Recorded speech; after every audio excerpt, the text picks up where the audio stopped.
Hi everyone, welcome back to my channel. I'm Rachel from Evelyn and Peter, and today I have a really fun and simple throw blanket pattern for you guys. Now this one was really easy to make and it's super beginner friendly. I think it's probably the quickest blanket I've ever made. So if you're looking for a quick project, it's also really nice to maybe make and give away for baby showers, anniversaries, wedding gifts, whatever. So here it is. It's not too big, so it's not super oversized or anything like that, but it's a nice throw blanket size to just have on your couch or maybe hanging on a blanket ladder, whatever you like to do to display yours. But it uses Lion Brand's color of the year, which is terracotta. And the specific yarn is Woolies Thick and Quick. So I used about just under 5 skeins for this blanket, and if you want to make your blanket larger, it's very easy to customize. You can just add extra stitches in the foundation row and then just continue alternating the striped pattern. But I used just under 5 skeins for this size, and then you are also going to need Homespun Thick and Quick by Lion Brand, and make sure that when you're getting your yarn, you get the Thick and Quick kind. And this one is also super bulky weight, and I used color Dove for it. And for this yarn, I only used about 1.5 skeins. So you'll need that as well. And then you're also going to need the P16 11.5 millimeter crochet hook, and these are usually available at any craft store. I always see them. You can find them usually a lot of times paired with a hook that's a little bit larger than it, but I've seen them at Michael's, Joann's, all of that. So they're pretty easy to find. And then the stitches you need to know are just single crochet and double crochet, and that's it. It is very beginner friendly and really easy to make. This was a really fun pattern to just work on over Christmas break, which is what I did. And all we do is alternate double crochet and single crochet, switching off the yarn with every row. And I know some of you might be thinking, oh my gosh, I don't want to weave in all those ends. Well, I didn't weave in any ends at all. Well, I take that back. I weaved in a couple from when I had to join the new skein of yarn, but all the ends that you might be worried about from along the edges when you're switching out the yarn colors, because you cut your yarn with every row and then join your new color yarn. And then what you're gonna want to do is just tie a knot with those 2 yarns that are right next to each other. So you'll be tying the tail of the Woolies Thick and Quick and the tail of the Homespun Thick and Quick into a knot, and you can just leave it there and just keep going with the blanket. And once you're finished with the blanket, you're going to do 1 round of single crochet with the Homespun, and you can just crochet directly over those ends. So I actually only weaved in a couple ends with this entire blanket, so that was really nice. That didn't add in any extra time. I just crocheted directly over it. And then here's a good spot to give an example. When you cut your yarn, you can see that it's kind of, or when you crochet over the tail of the yarn, you can see that a little bit sometimes sticks out. You can just go ahead and just cut those off because you've already tied a knot and crocheted right over it. So very easy, really beginner friendly, and it's also really easy to work with the homespun yarn in this pattern because you're only just making single crochet stitches with it, and it's only every other row. So it's very easy to work with and very beginner friendly, very quick pattern to make. So yeah, I really enjoyed making this one. I hope you guys like it too. Let me know if you have any questions in the comments below. And thanks again so much for subscribing and following along so that I can bring you guys more free pattern tutorials like this one. And I'll see you guys next time. Okay, so to get started, you're going to need 2 skeins of Lion Brand Homespun Thick and Quick. This is a super bulky weight yarn, and I'm using the color Dove. And then you're going to need 5 skeins of Lion Brand Woolies Thick and Quick in the color Terracotta. This is also a super bulky weight yarn. And then I'm going to be using a P16 11.5 millimeter crochet hook, and then you'll also need a yarn needle. To start us off, we're going to use the Woolies Thick and Quick yarn and make a slip knot. So just wrap it around your 2 fingers and then grab that yarn and pull it through to create the slip knot. And then just insert your hook and pull tight to secure. And this yarn is labeled yarn A within the pattern. And then you can begin by chain 2. And we're going to work our foundation row for row 1. So yarn over, insert your hook into that first chain, yarn over, pull up a loop, yarn over, pull through the first loop on your hook, yarn over, pull through 2 loops, and then yarn over and pull through 2 more. And that is a foundation double crochet stitch. Again, yarn over, insert your hook into that little V from below, yarn over, pull up a loop, yarn over, pull through the first loop, yarn over, pull through 2, yarn over, pull through the last 2. And repeat this again. You can see we are yarning over and inserting our hook into these little V's that are created at the bottom of the row. You want to make sure you're putting your hook underneath both of those little loops that create the V. And then working our double crochet foundation. So you can see here again, yarn over, insert your hook into that little V, yarn over, pull up a loop, yarn over, pull through 1, yarn over, pull through 2, yarn over, pull through 2.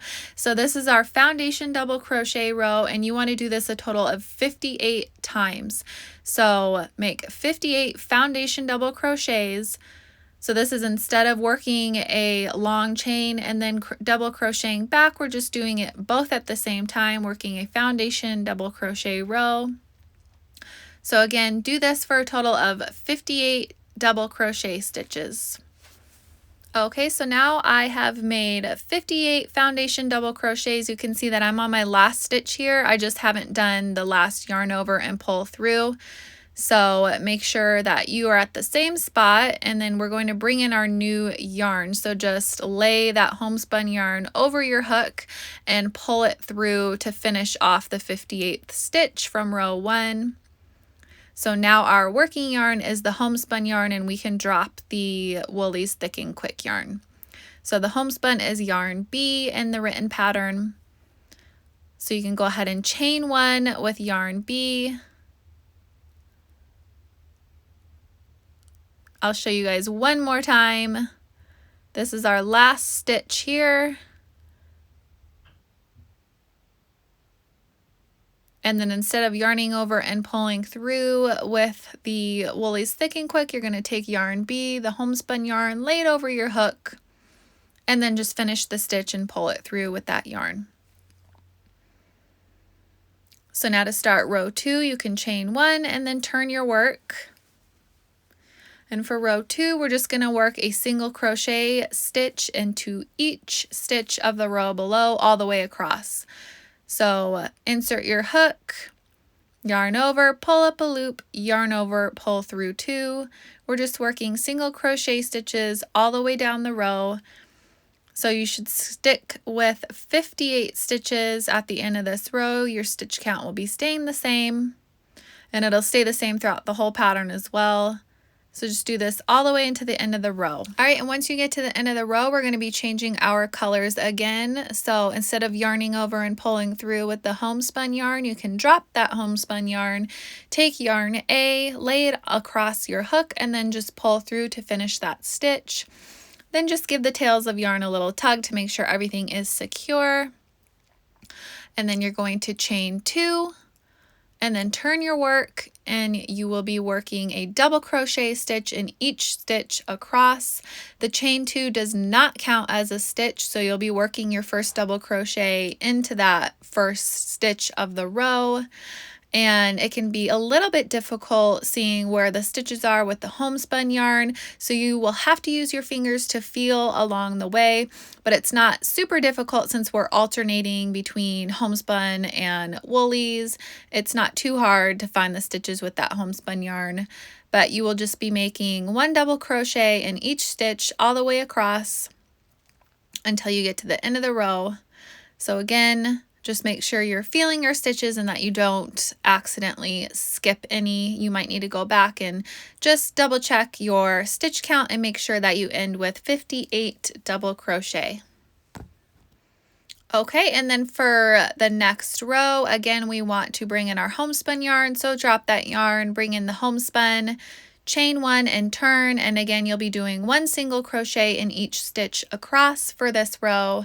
And this is row 4. So for rows 4 through 54, you'll just be alternating your homespun and single crochet row, and then switch to the woolies with the double crochet row. So we're just alternating rows 2 and 3, repeating all the way until we have a total of 54 rows. And then I also wanted to point out, when you are cutting your yarn after joining in the new yarn, you'll want to take the strand of yarn that's closest to it and just knot it. So you should have a strand of Woolies Thick and Quick and a strand of Homespun next to each other. So you'll want to take that and just tie it into a knot to keep it secure so that the blanket doesn't come apart. You can leave it as fringe at the end, and if you don't want fringe, you can crochet directly over it to make the trim, and I'll show you guys how to do that. So there's no ends that you're going to be weaving in. You're just going to crochet over it if you don't want to leave it as fringe. Okay, so now you should be finishing row 54. This last homespun row that I'm on is row 54, and you are not going to tie off and cut your yarn for this row. We're going to go directly into the trim for the blanket. So you should have been tying the ends of your yarn into knots as you go. And now I'll show you guys how to crochet over it to hide those ends. So just work one more single crochet into that corner stitch, and then a third single crochet into that same stitch. So that very last stitch of the row where your last single crochet was made, for your 58th single crochet, just work 2 more single crochet into that same stitch. This is going to help us turn the corner. And now we're getting to the side. So you won't be working into any stitches, you'll just be working into the ends of the row for this side of the blanket, and we're just going to single crochet down and across. So make sure you have your yarn tucked up underneath, and we're just crocheting directly over it. So you can see I have all those tails of yarn that I have knotted, so they're knotted and they're secure, but now I just want to crochet directly over them so that I don't have to weave in the ends later. It's a lot easier than trying to weave in a million ends, so I recommend you do it this way as well.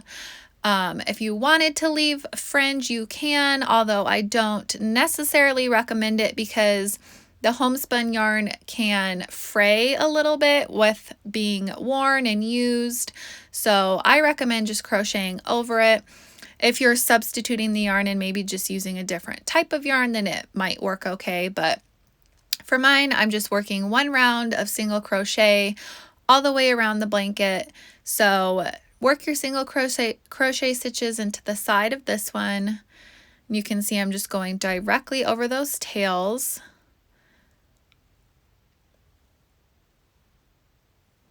It's very easy to do. It can seem like it can get a little bit bulky at some spots, but you won't be able to notice at the end. So see here, there's no tails, and then you're just going to work all the way down the first side of this blanket, spreading your single crochet evenly across. And then when you get to this corner down here, work 3 single crochet into the same space. And then you can work your single crochet stitches into the bottom of the row 1. So 1 single crochet in each stitch across the bottom. And then when you get to this corner, work 3 single crochet into it. And then again, work your single crochet up the last side of the blanket, working directly over the tails of yarn. And then when you get to the very last row up here at the corner, work 2 more single crochet into the same spot as your first one, and then slip stitch to that stitch to join. So as you can see here, I've worked those last 2 single crochet into that very last corner. In the first single crochet of row 54, I'm just slip stitching into it. So insert your hook, yarn over, pull through, and then you can just cut your yarn and pull that tail all the way through. And in some spots you'll notice that there may be some little ends of the yarn poking through from where we did our trim and where you crocheted over it. And that's not a problem. You can just take your scissors and you can just cut that extra end pieces off and just clean it up a little bit. And then if you have any ends that you need to weave in, you can do that at this point as well from where you joined your new yarn skeins. But that is it for the pattern. I hope you guys enjoyed it. I had so much fun making it and sharing it with you. If you have any questions, let me know in the comments below. And thank you so much for following along, and I will see you guys in the next video.